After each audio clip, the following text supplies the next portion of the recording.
இந்த வீடியோக்கு ஒரு லைக் பண்ணிட்டு ஓம் ஹரிஹரான்னு கமெண்ட் சொல்லிட்டு நம்ம சேனலை சப்ஸ்கிரைப் பண்ணிக்கோங்க. ஐயப்பன் கோவில்ல இருக்கிற இந்த 18 படிகளுக்கு ஒவ்வொரு படிக்கும் ஒவ்வொரு அர்த்தங்கள் இருக்கு. இப்ப முதல் 5 படிகளும் மனுஷனோட 5 உணர்வுகளை குறிக்குது. முதல் படி பார்வை.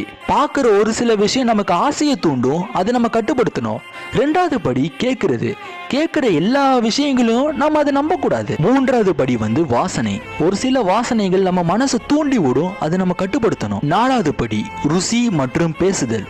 உணவு பழக்கத்தையும் பேசுற வார்த்தைகளையும் சுத்தமா வச்சிருக்கணும். அஞ்சாவது படி தொடுதல் உணர்வு. உடல் ரீதியான ஆசைகளை சமநிலையா வச்சிருக்கணும். சுருக்கமா சொல்லணும்னா இந்த 5 உணர்வுகளும் கட்டுப்பாட்டுல இல்லைன்னா மனசு அமைதியாகாது. இப்போ 6ல இருந்து 13 படிகள், இது அஷ்டராகான்னு சொல்லுவாங்க. அதாவது நமக்குள்ள இருக்கிற 8 எதிரிகள். இப்ப அந்த 8 எதிரிகளையும் சொல்றேன், கேளுங்க.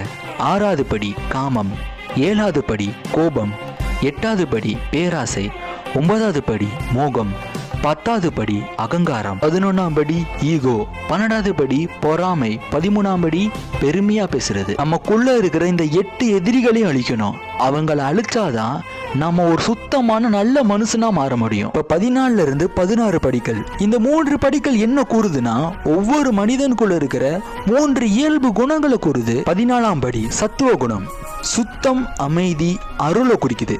15ஆம் படி ரஜஸ், செயலாற்றல், ஆற்றல், ஆசையை குறிக்குது. 16ஆம் படி தமஸ், சோகம், குழப்பம், அறியாமையை குறிக்குது. இதுல இருந்து என்ன சொல்றாங்கன்னா சத்துவத்தை அதிகப்படுத்தணும், ரஜஸ கட்டுப்படுத்தணும், தமச குறைக்கணும். இப்போ 17 மற்றும் 18ஆம் படி, இதுதான் இறுதியான உண்மைகளை குறிக்குது.